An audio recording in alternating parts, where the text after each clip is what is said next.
With Earth's rapidly declining climate, outposts on the Moon and the barren world of Mars grew more and more populated with migrants seeking refuge from the war-torn planet.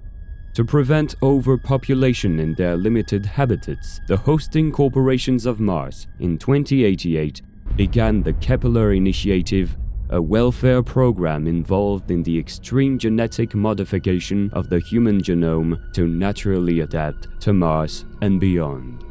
The 22nd century was fast approaching. Earth society fell apart as resources ran dry. Rather than leave the lower class to its fate, some of the corporations involved at Mars and Earth's moon began hastily searching for an alternative to living inside habitats, most notably genetic modification.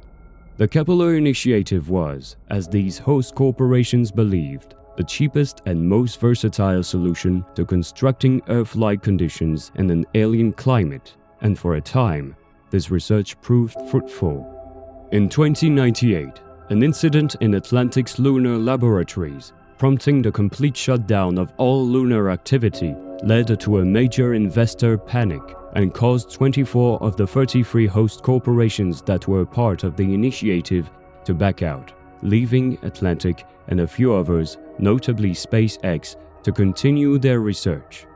Their labors would eventually bear fruit in 2104, when the first self-sustaining genotype was unveiled at their Martian colony Andromeda 02.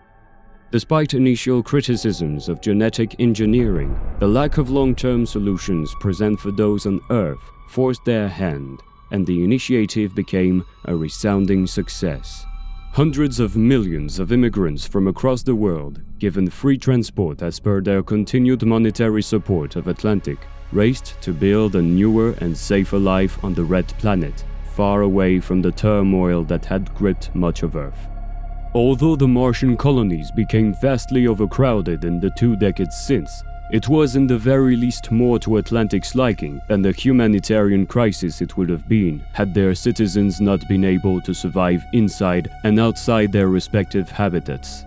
Since the revolutionary success of the Kepler Initiative, host corporations have used similar technologies to achieve widespread control of distant worlds.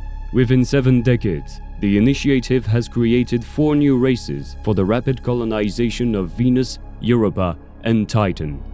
Only recently, with the lack of relatively hospitable planets or moons beyond Titan, has the initiative turned inwards to developing genotypes for already existing environments. This slow recession has also given rise to the public debate of who exactly owns the rights to certain genotypes. Under the initiative, all published work was open source among corporations, but now that it's slowed down, this close cooperation has started to fall apart.